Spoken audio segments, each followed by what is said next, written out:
Well, hello and welcome to Insight with Political Tools, the travel company led by reporters.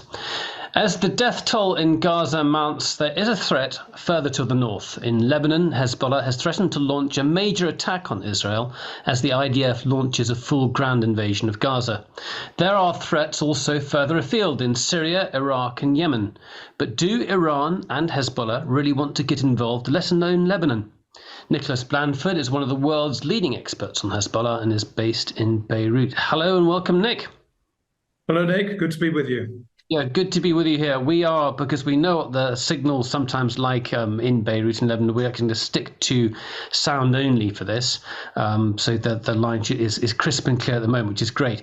Just to start with, Nick, what has been happening on the blue line? What's been happening on that border between Israel and Lebanon since the conflict started?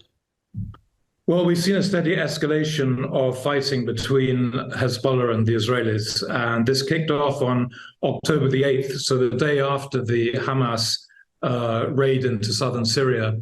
And it began with a very pro-forma attack, a mortar-round attack by Hezbollah into an area called the Sheba Farms, which is an Israeli-occupied strip of mountainside along Lebanon's southeast border. And it's been a venue for of attacks in the past, and I think everyone was expecting this. Then the following day, October the 9th, we had a group from Palestinian Islamic Jihad who tried to cross the border into Israeli territory. There was a firefight. An Israeli lieutenant colonel was killed in the fighting. The Israelis shelled back into Lebanon, and then Hezbollah got more formally engaged in action along the Blue Line. The Blue Line is the United Nations term for a line corresponding to the Lebanon-Israel border. So essentially, we've seen fighting almost every single day. The fighting escalated about 5 or 6 days ago when the Israelis began to move into the Gaza Strip. And for the most part, Hezbollah is attacking military targets along the border. These are Israeli army border posts. They're using anti-tank missiles rather than mortar rounds. And I think the reason for that is anti-tank missiles are a far more accurate weapon than mortar rounds, and therefore you minimize the possibility of causing Israeli civilian casualties with your attacks. So both sides are operating within certain rules of the game at the moment. It hasn't spilled out of control. There's been a steady escalation in the intensity of attacks. It's a very dangerous situation. It could yet spill out of control. But after 3 weeks of this, it seems pretty evident that the Israelis don't want to have a new front opening up in their north, and Hezbollah's not willing to go all the way to all out with Israel at this stage, I should add. We'll come back to that possibility of escalation and also the other groups involved in a second. But just what kind of damage could Hezbollah do to Israel? I mean, I think we are well aware of Israel's capabilities, but tell us a bit more about the threat from Hezbollah to Israel. Well, if Hezbollah was to get fully engaged in a shooting war with Israel, it would make what is happening in Gaza and southern Israel look like a walk in the park. Hezbollah is a much larger, much more formidable military organization than Hamas. Their key weapon is probably these sub-ballistic precision-guided missiles that have a range in excess of 300 kilometers. They carry 500-kilogram warheads. That's a very big bang. And they can fire them to within 10, 20 meters of their targets. So if they were to unleash their rocket arsenal alone, that would cover the entire territory of Israel. They would be hitting military targets. They would be hitting infrastructure targets. And it would mean that Israel essentially was shut down for the duration of the conflict. Nobody's going to work, nobody's going to school, nobody's going to university. And that's just the missile component. Hezbollah also has a fleet of drones, weaponized drones. They have anti-ship missiles with a range that would essentially allow Hezbollah to impose a naval blockade all along the Israeli coastline. So there would be no maritime shipping coming into Israel at a time of war. Obviously, there'd be no civilian aviation traffic either. Ben Gurion Airport in the center of Israel would probably be one of the primary targets. And then you have the actual fighting force, maybe 60,000, in many cases, battle-hardened fighters who fought in Syria over the last decade. And these guys will essentially do what Hamas did, but on a larger scale, and that is cross the blue line into Israeli territory. The Israelis have actually moved the civilian population out of a strip about 5 kilometers deep in northern Israel. So Hezbollah has lost the element of surprise to that extent. And the Israelis, of course, have beefed up their troop numbers in the north as well. But they still have the capacity to move en masse into Israel and to cause sabotage and cause total chaos wherever they go. But I should also point out that if things kick off in a serious manner between Hezbollah and Israel, the likelihood of the war going regional is very strong. And that means that the Syria front would open up. It would mean that Iranian-backed groups from Iraq, from Syria, would get involved in the fight. The Houthis in Yemen have already got involved. They've been firing missiles and drones towards southern Israel. All of them have been shot down so far.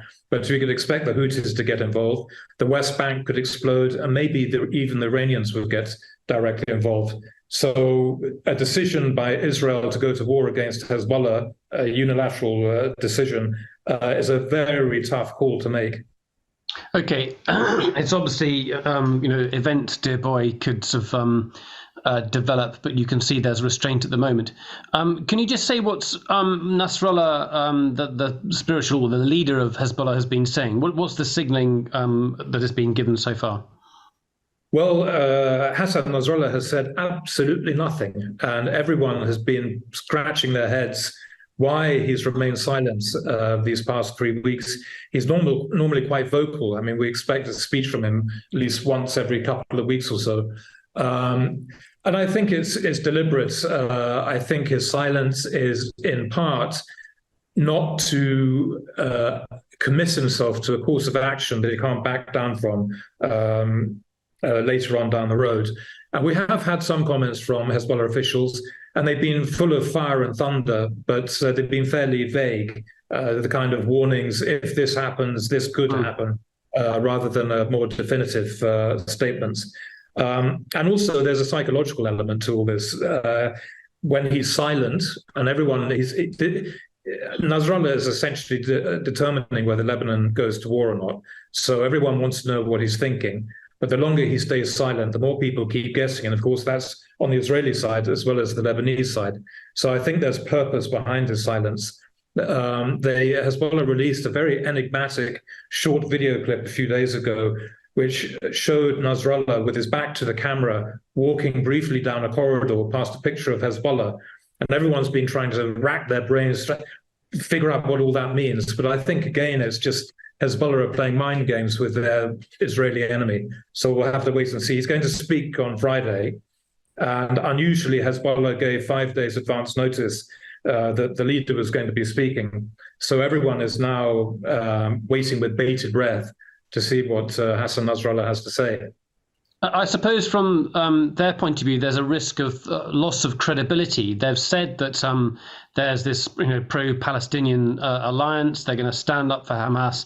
And if Israel goes, various people have said if Israel goes full tilt in Gaza, there's an obligation on others to get involved. And that sort of seems to be implicit in what some people have said so far. So it would seem to me if Hezbollah continues to sit on the sidelines, isn't there a risk of loss of credibility?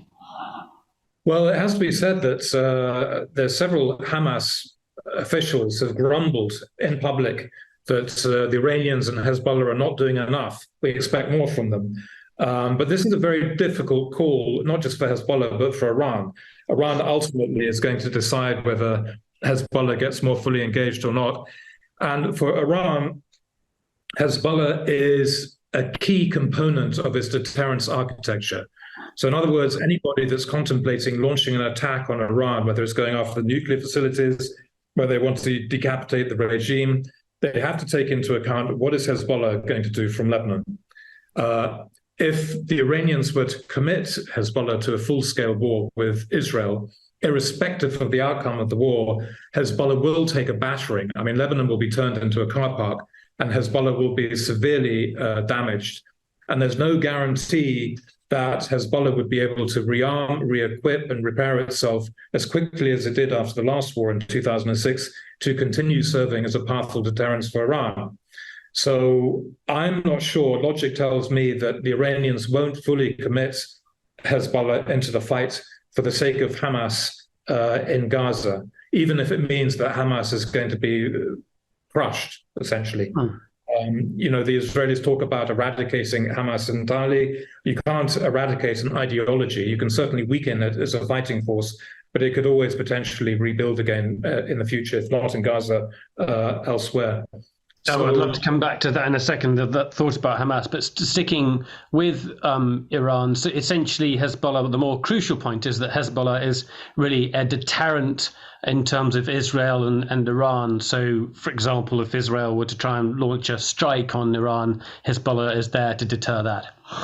Exactly. And there's been a kind of a balance of terror along the Lebanon-Israel border since 2006, because Hezbollah has grown so much since the end of the war, and the arsenal it has now dwarfs what it had 17 years ago.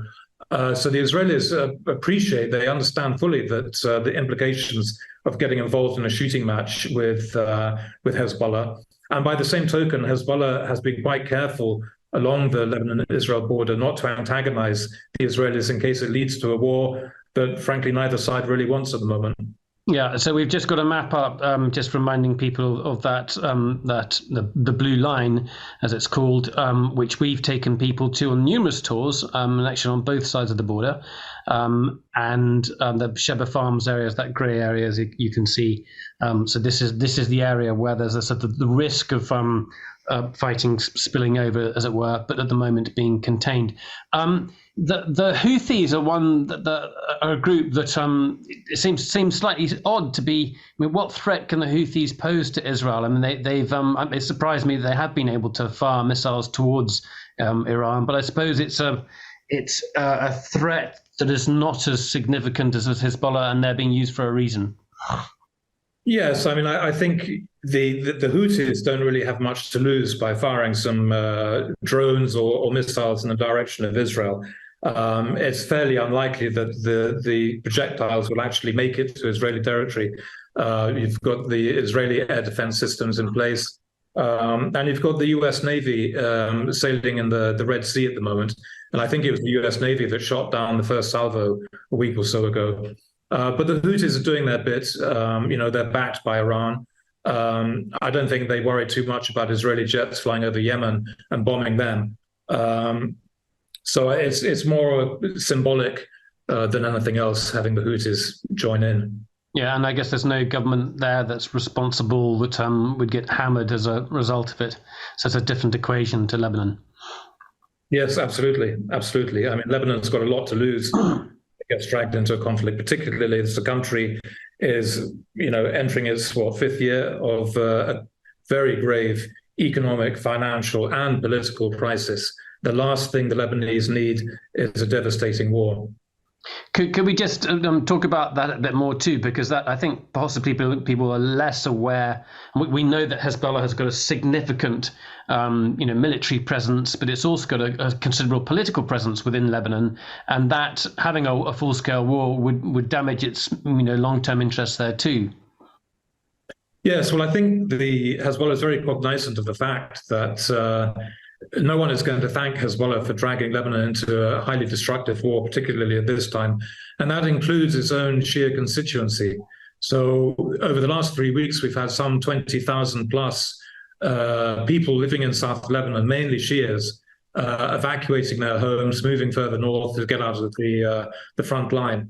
And this has to have a kind of a braking effect on Hezbollah's actions. But ultimately, Hezbollah is answerable to Iran.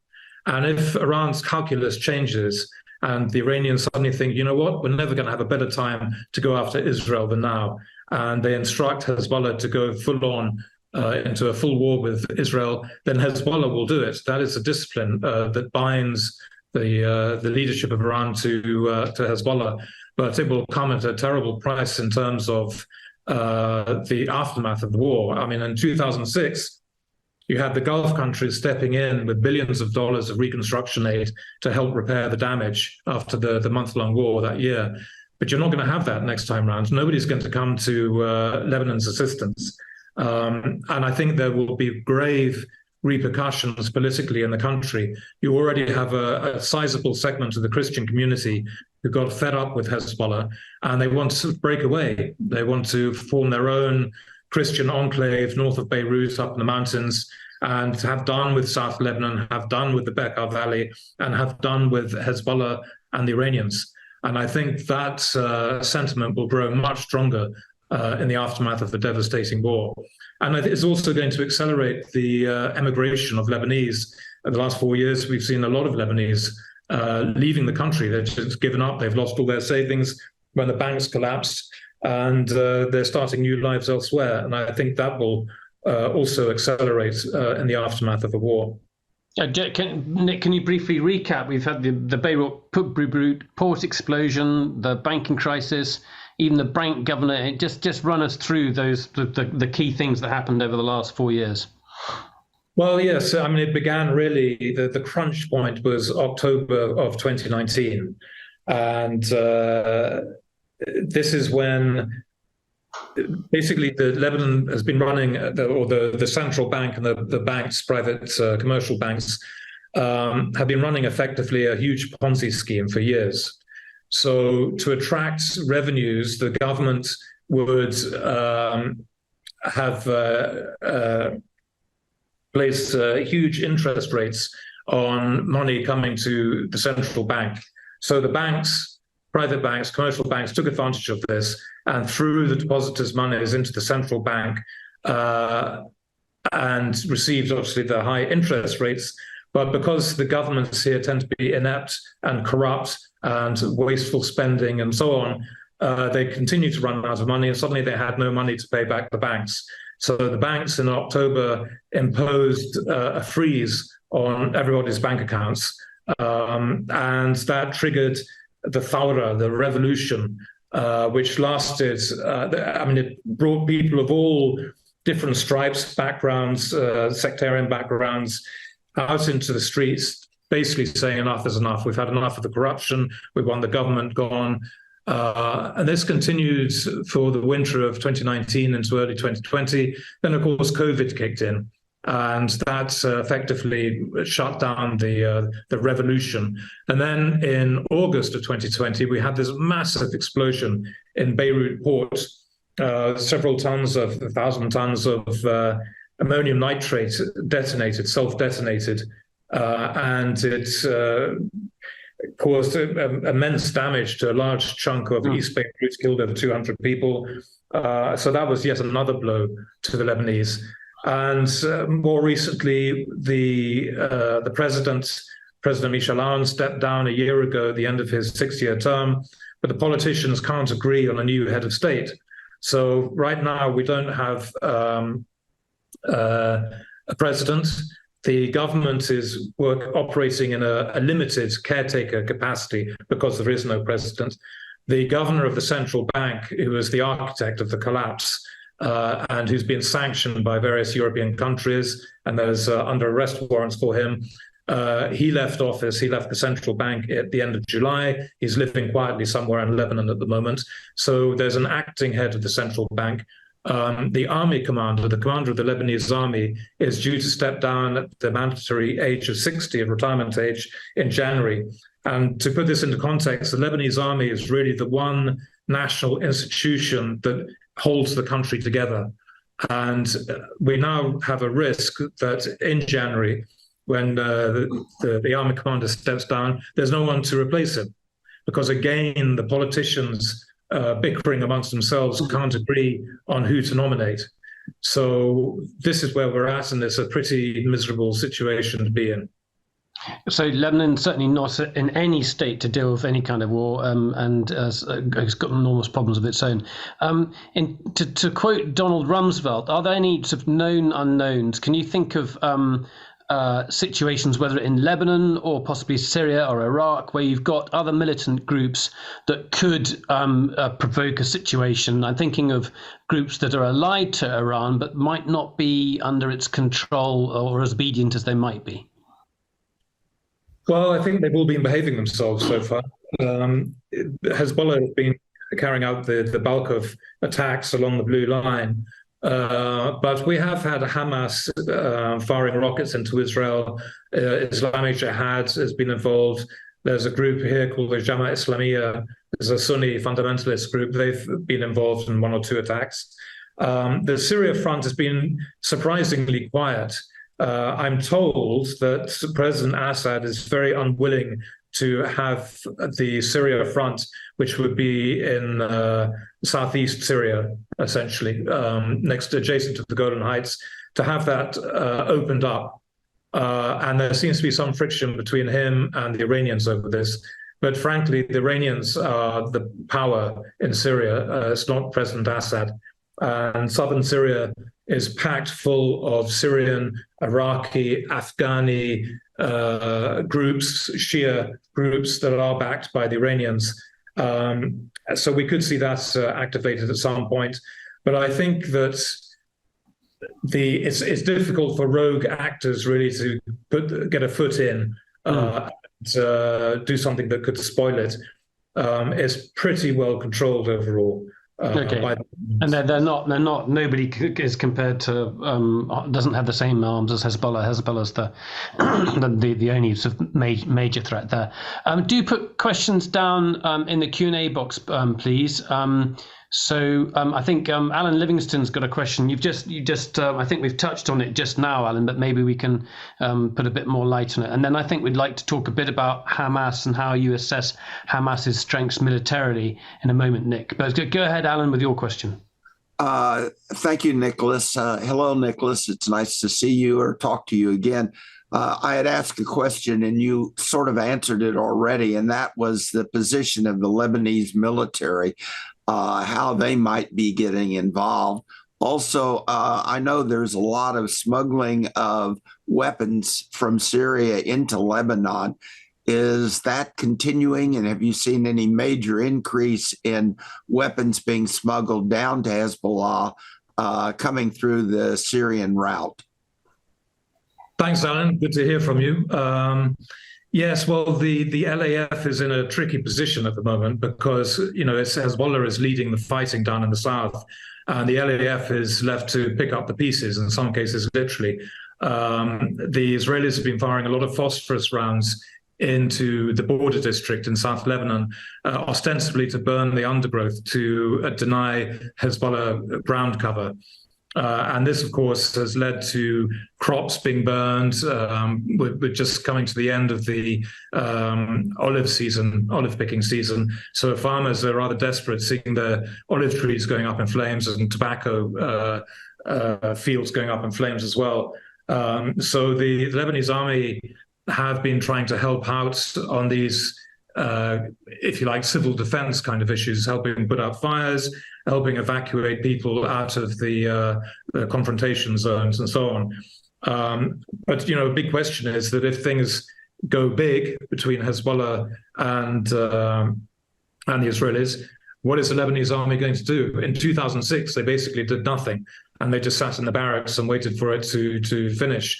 If the Israelis were to stage a major ground incursion into Lebanon, which they probably have to do in the event of full-on war, what would the LAF do? I think the LAF would fight, and they will be crushed. Obviously, they're nothing like as strong as the Israelis. And in 2006, the Americans did lean on the Israelis to spare the Lebanese army because they recognize the Lebanese army is the kind of the guarantor for national stability in Lebanon. In the event of a new war and a major war, I don't know if the Americans, who've invested over $2 billion in the LAF over the past decade and a half, I can imagine the Americans would put some pressure on the Israelis to spare the Lebanese army. But that would also be up to the Lebanese army. If they confront an Israeli ground confrontation, then the Israelis will fight back. On the weapons smuggling, it's ongoing. I can't imagine really if there's any less space left in Lebanon for more missiles for Hezbollah, because it's been an ongoing process for such a long time. I think the Israelis are watching very carefully the routes that go across the border. It's a very rugged border between Lebanon and Syria, mainly mountainous. But it's probably no surprise that the Israelis have twice, I think, struck Damascus airport and Aleppo airport up in northern Syria, cratering the runways to prevent Iranian flights coming in, carrying more weapons and supplies for Hezbollah. But Hezbollah has a massive arsenal, so I don't think they're running short by any means at all. Yeah, they don't need to fly in stuff now just because the conflict is taking place in Gaza. Their stocks are full. Nick, can we talk about the connections? I mean, just looking at the IDF going into Gaza, and this is less about Hezbollah, but what do you think the IDF can expect? And what do you know about what have you gleaned about the kind of training that they've had from Iran, the influence that the Iranians might have had? Yeah, well, it's a little bit opaque because we don't know exactly what the Israelis are going to be walking into, but we can guess. So clearly Hamas has had years to prepare its defenses against a ground invasion, and they have a massive underground network of tunnels and bunkers which they can exploit to their advantage. The Israelis announced this morning that they lost 10 soldiers dead, 17 wounded, 4 seriously, just in an operation last night. And this is right at the beginning. So I would expect Hamas wouldn't have had the same level of training as Hezbollah. They don't really have the space for it. I mean, you can have individual Hamas fighters getting out through the Rafah crossing or getting into Egypt and heading off to Lebanon for specialized training, or Iran, but they don't have big training camps with the full facilities that Hezbollah has here in Lebanon. But they have the advantage of knowing the ground intimately. They will be using roadside bombs, which are very effective in a kind of a built-up area. They'll have them disguised as rocks or hidden beneath rubble. And these bombs tend to be directional. So it's a bit like a shotgun blast, blasting out ball bearings into approaching Israeli soldiers. And Hezbollah was the pioneer of the roadside bomb tactic back in the 90s when the Israelis were occupying South Lebanon. So I'd certainly expect to see that. They will use anti-tank missiles. They have the same sort of anti-tank missiles as Hezbollah, which are, again, effective in a kind of a close, confined combat zone, which Gaza is, particularly when it's full of buildings, collapsed buildings and rubble, which as well Hamas can use to stage ambushes, to hide out in. They use the tunnel networks so that they can pop up behind Israeli lines and attack them from the rear, which I think they've already been doing. So this kind of urban combat is extremely difficult. And although the Israelis have a technological advantage, it is reduced greatly when it's basically one soldier against one fighter in a dense urban environment. Marty, Ryan, we'll come to your question in just a second. But before we do that, Nick, what kind of time length can you put on this conflict? I mean, I know we can't sort of second guess what the Israelis are going to do, but the question is, what can they do? We've already said in the beginning of this conversation, destroying Hamas as a force may not be possible. Hamas is a movement; it's an ideological-based movement, and it's like getting rid of communism. It's not going to disappear. It's going to be there after you've demolished all the buildings. I mean, you might have to, and nobody's suggesting that they should wipe out the entire population. I'm just trying to work out what kind of objective do you think is possible? What do you see? Well, everyone's asking that question, and I think the Israelis have made a mistake, the same mistake they made in 2006, is to launch into a war without thinking about the end game. As General Petraeus once said, how does this end?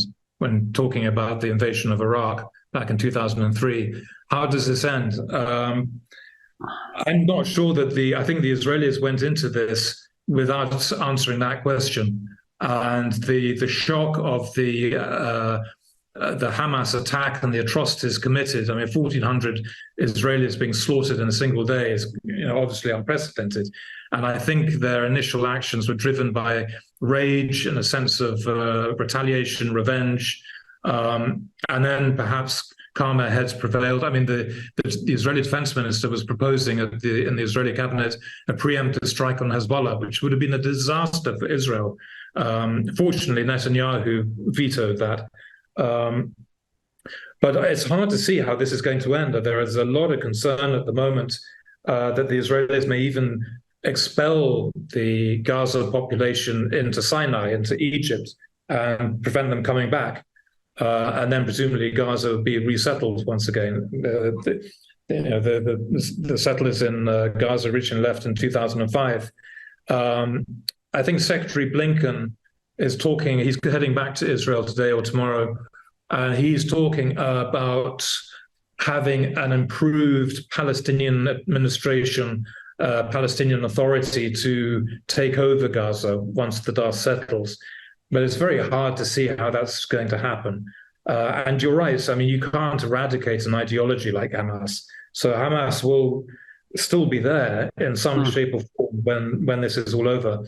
And in terms of duration, really difficult to tell. I mean, the Israelis are talking about months.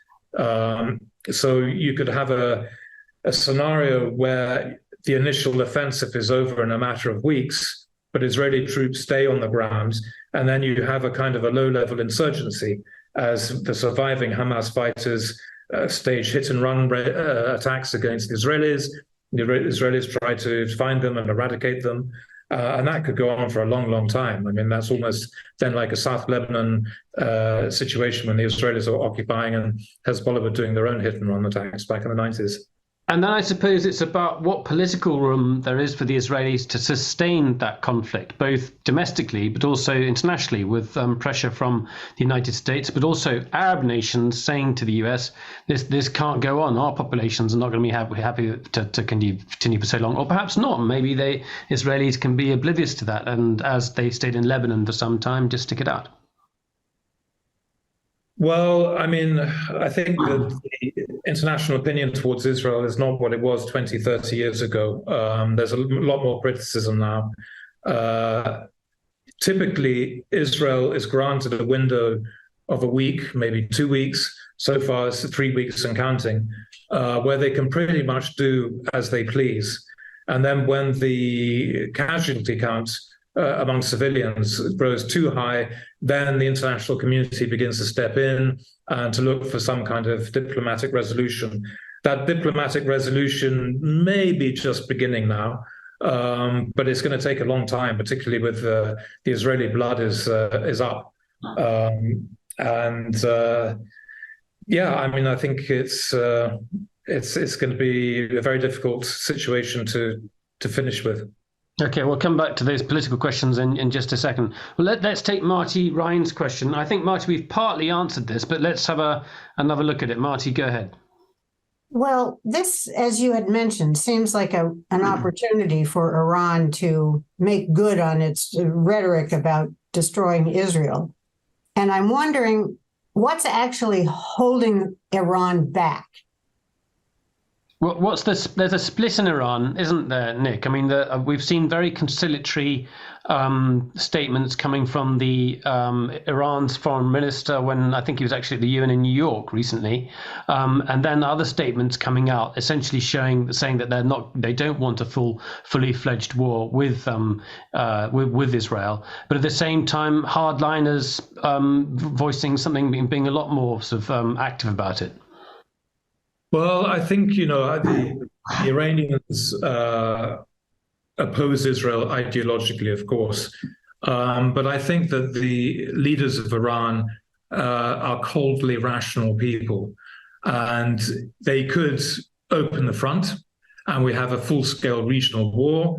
And yes, Israel will get battered, but there's no guarantee that Israel will be crushed, that it will be completely defeated, and that the Israelis decide, that's it, we're out of here, we're giving this land back to the Palestinians. I mean, I don't see that happening. Israel would survive, and the Iranians would have lost a lot of their deterrence. So Hezbollah will take a mauling in a war, as I was saying earlier on. And I think that the calculus could change, but the logic tells me that the Iranians are not willing to get involved in a full-scale war. And in a way, the proof is in the pudding, because we're 3 weeks into this conflict, and Hezbollah is doing its thing along the blue line. It's needling the Israelis, but they haven't committed themselves fully into the conflict. If the Iranians really wanted to go after Israel, then they would have ignited Hezbollah to go across the border with Lebanon at the same moment Hamas was doing the same thing down in Gaza on October the 7th. Now the element of surprise is lost. So yes, Hezbollah can still do a lot of damage in Israel, but I think the fact that we haven't seen them escalate to this a state of full war with Israel in the last 3 weeks is quite telling. Now that can change. The Israeli calculus may change. There was talk yesterday from their security minister saying publicly that we have to deal with Hezbollah once we've dealt with Hamas, which is a very dangerous comment, because Hezbollah will listen to that and think, well, in that case, why wait for them to finish with Hamas? Why don't we go after them now? So it's still a very precarious situation. But in short, I think the Iranians are coolly or coldly rational when it comes to these things. I suppose, Nick, it's an existential question for everyone. So Iran wants to keep Hezbollah back because it's a deterrent when dealing with Israel. But equally, if Hamas is wiped out or seen to be massively crushed, that's worrying for Hezbollah, isn't it? I mean, because then the focus is on them, surely. Well, this is what people are questioning now, that because we are really in uncharted waters over the last 3 weeks, that as the Israeli security minister said yesterday, when we finish with the Hamas, we go after Hezbollah. 4 weeks ago, I would have said no way would Israel launch a preemptive attack on Hezbollah, because the backlash would be too severe for any Israeli prime minister or government to survive. I mean, Israel's saying never again. They didn't receive this threat coming. It's happened to them, and they've got to, they will never put themselves in this vulnerable position again. So with that kind of mentality, you can see how fragile they are, and perhaps wanting to take measures that are very different. Yes, but the thing is, Hamas is not Hezbollah, and the Israelis have been watching Hezbollah grow in size, acquire all this new weaponry over the last 17 years, but there's basically been calm in South Lebanon, northern Israel. The Israelis living in the north have been able to go about their business, shopping, schools, all that kind of thing, even though the threat from the north is getting stronger and stronger. But if you go after that threat, then you're going to get the backlash. And as I was saying earlier on, Israel is going to get battered and it's going to stop functioning. And apart from the physical damage and loss of life, both military and civilian, the economy is going to go into free fall, the Israeli economy. So, when they finished with Hamas, they'll have to think long and hard. Also, whether the world would tolerate Israel going immediately after Hezbollah, after causing all this level of destruction and loss of life in Gaza. Because what happened in Gaza is going to be a drop in the ocean compared to what will happen to Lebanon. Okay. Let's shift. I mean, there's so many unknowns here, but let's presume that the conflict at some stage comes to an end. There has to be some kind of search for a political settlement or a new order, security order, if you like, as well as a political order. So let's come to those kind of questions. So let's take a question from Alan Livingston first, and then Chris Evans. So go ahead, Alan. Yeah, second question here. You said the Gulf states will not be major rebuilders of the devastation in this war. What role do you think they will be playing in Gaza after the fighting ends? And also, Saudi is so involved with its 2030 plan. but they need stability in the region for it to be successful. So what role do you think the Saudis will ultimately be playing in Gaza and in this war? Yeah, it's a good question, Alan. I mean, I would expect the Gulf to help out with Gaza. I think that the public sentiment across the region would compel them to, come up with some kind of grand Marshall Plan to rebuild Gaza in tandem with some kind of new political structure for Gaza, whatever that may be. And I would expect the Saudis to get involved in this to a greater or lesser degree. I mean, all the talk before October the 7th was about a reconciliation process between the Saudis and the Israelis. And there was a lot of chatter, both in Israel, the US and Saudi Arabia, that things were drawing closer and closer. This attack by Hamas and the war on Gaza has put an end to that. I mean, it could be resuscitated down the road, but I would imagine that for now, when things calm down in Gaza, the Saudis will be, their main priority will be to show their support to the Palestinians rather than to go and immediately cozy up with Israelis again. So I'd expect the Gulf countries to step in with money that will go to Gaza and not to Lebanon. Okay. Can I ask you one quick question here, a follow-up? The follow-up is Qatari, the political leadership of Hamas is in Qatari. I noticed today they brokered a release where 500 nationals of other people in Gaza of other nationalities are being able to escape.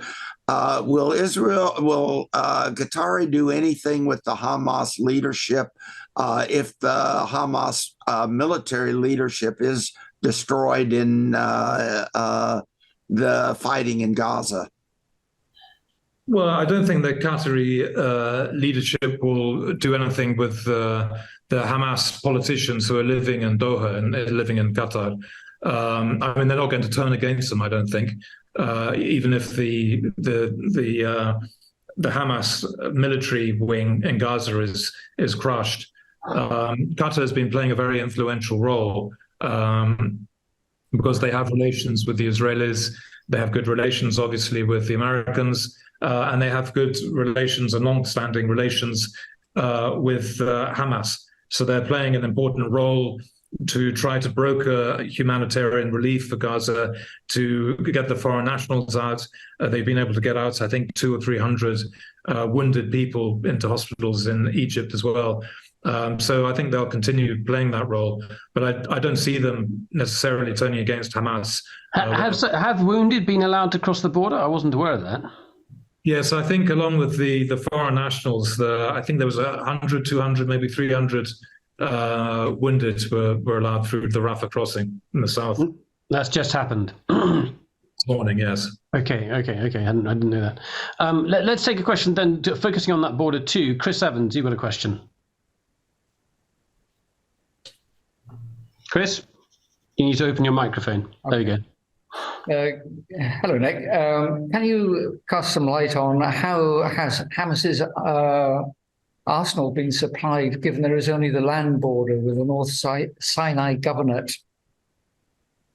Well, it's a good question. I mean, the network of tunnels that Hamas has do extend into Egypt. And this is the main way of smuggling not just weapons, but commercial goods into Gaza.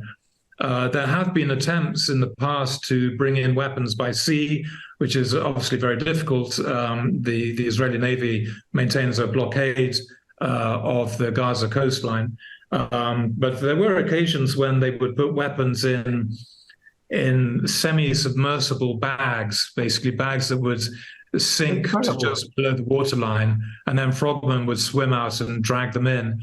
But also they do manufacture a lot of the weapons themselves. So the precursor elements for explosives, for rocket tubing and so on, could get smuggled in from Egypt. And then the systems are assembled in Gaza in workshops. And it's the use of paragliders. I suppose when you keep people in that kind of situation, they become very resourceful. Well, I think that was demonstrated by their rockets. I mean, originally there used to be a Qassam rocket, which was short range, not particularly accurate, but they've grown more skilled. They've been able to build larger systems now, systems that can reach Tel Aviv and Jerusalem, even Haifa, which I'm not sure how much the distance in miles or kilometers, but Haifa is up in northern Israel, not far from the border with Lebanon, and obviously Gaza is in the south. So yes, desperation breeds resourcefulness. Nick, I'm going to ask you a question. It's slightly unfair because it's not really your area of expertise, but I'm just thinking of that balance within the Palestinian leadership. Hamas has been tremendously popular in the West Bank, largely because it's not in government. The PA is incredibly unpopular.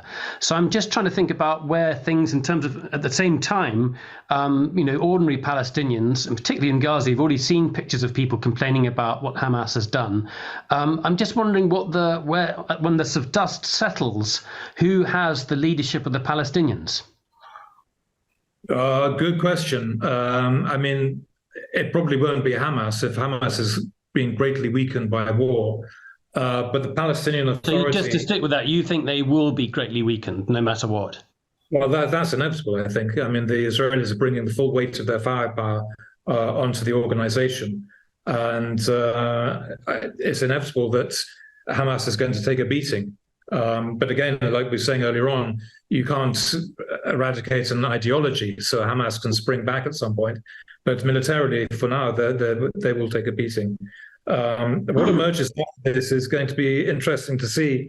And I think some of the talk coming out from the US is a new kind of Palestinian authority, whatever that means. President Abbas, he's an elderly gentleman. He's not well liked. He's not popular. He's seen as corrupt, ineffective, and in cahoots with the Israeli occupiers. Hamas has been gaining ground in the West Bank lately, and you've seen a rise of new militant groups in the West Bank. Some of them backed by the Iranians. The Iranians are trying to spread their influence into the West Bank as well. So it's a very febrile ground in the West Bank. And predicting what may emerge is really, really difficult. Very difficult. Okay. Nick, just a word about you and your situation. We've had many people who travel with you, and so they'd like to know too. During this time, already Lebanon in a very difficult economic situation. The power cuts were numerous. What is life like for you and your family with the possibility of the war spreading as well? What precautions do you take? What's your family doing? Well, we're doing what we normally do. So my two children are at university here in Beirut. My wife works and I do my work as well. Nothing has changed on that front. There is a strong level of apprehension hovering over the country. The threat of war is like a sword of Damocles that's hanging over all our heads. I live in a Christian part of Beirut, East Beirut. So, we were heavily affected by the Beirut port explosion. Our apartment was very heavily damaged. But in the event of a war, where I live will probably be spared. There'll be other parts of Beirut will be flattened, essentially the Shia-populated areas where Hezbollah has offices and headquarters and so on. We're fortunate enough to have a chalet up in the mountains, in quite a remote area. And my plan, if things go really bad here, is to stock up on tinned food and dried goods and head for the hills and sit it out until it's over. Cool, yeah. And the other thought I've had over the past few days and weeks is thinking of those UN troops on the Blue Line. I remember being with you, we visited that Ghanaian battalion along the border. I suppose they're spending a lot of their time hunkered down in their bunkers. Well, you remember, Nick, that their position was right next door to an Israeli border post, and that Israeli border post has been hit multiple times by Hezbollah anti-tank missiles in the last 3 weeks. So yes, the UNIFIL guys are spending a lot of time in the bomb shelters, in the bunkers at the moment. And, you've got 10,000 peacekeepers down there, and there's not an awful lot they can do to influence the situation. So the work they're doing now is helping alongside the Lebanese army with evacuations. They've been assisting Lebanese civil defense with trying to put out some of the brush fires. They have a channel of communications, what they call the tripartite system, between Lebanese army and Israeli army, and the UNIFIL is the arbiter, the moderator between the two. So messages can be sent to try to calm down. If there are flare-ups or misunderstandings, there is a channel of communication to calm things down. But UNIFIL really is powerless, and if it does kick off into a full-scale war, you're going to have 10,000 foreigners who are going to be trapped down there and hostage to the whims of the conflict. No, and you've just reminded me that Ghanaian battalion, Ghanbat as they call themselves, is literally their fence. They're right up against the wall of the Israeli position. They couldn't be closer. So I imagine when the missiles are flying, it's right over their heads, if not in their camp too. Not a nice situation to be in at all. Nick, I think we've covered all our bases. To use an expression. It's been a wonderful talk. I think we've covered it all. Thank you very much indeed for your time, and I hope you and your family remain safe, and that we'll be back in touch with you again before long. Thanks, Nick. I've enjoyed it very much, and thank you for all the good questions.